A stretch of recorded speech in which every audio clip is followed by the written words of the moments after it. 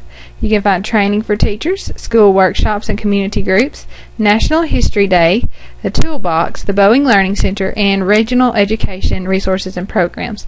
Later you can bookmark this and share it with your friends. The next section is Visit Us.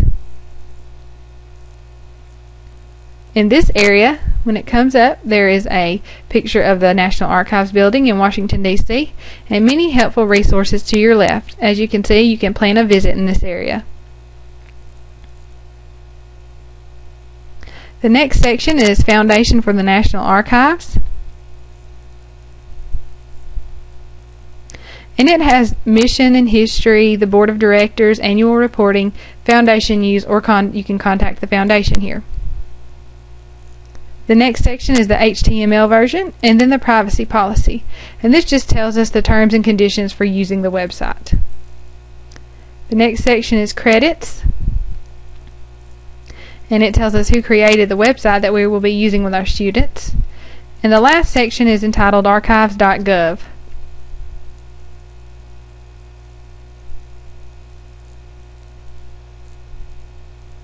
In this section there are multiple helpful resources also. You can research records or veteran service records. You can also find teacher resources and their locations in this area.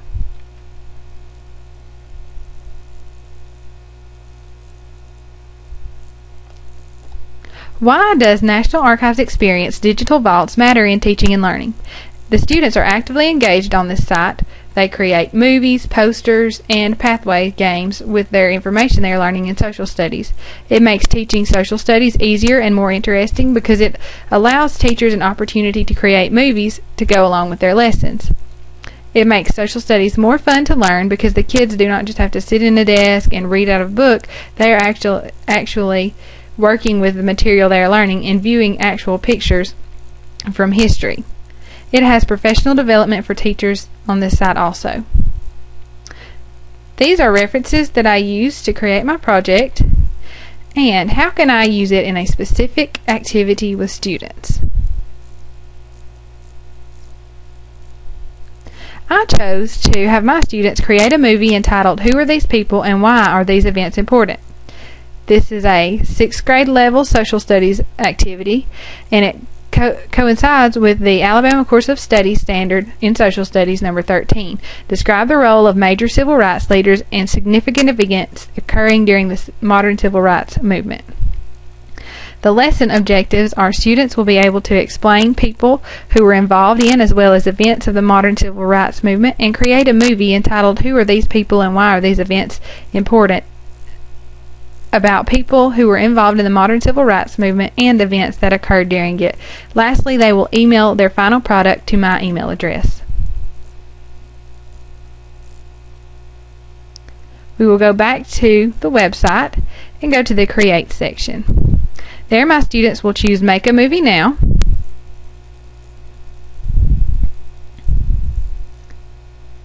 And then they will choose Create a Movie Using Records in My Collection, Aviation and Space, Civil Rights, Civil War, Founders and Founding Documents, Presidents, and World War II.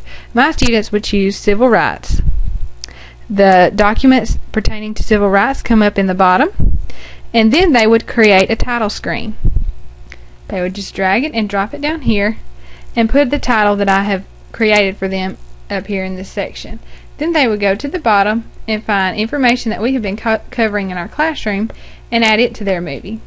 Then they could add a background, add a scene, and lastly they would play the movie before they saved and finished it, just to make sure they have covered all areas of the rubric.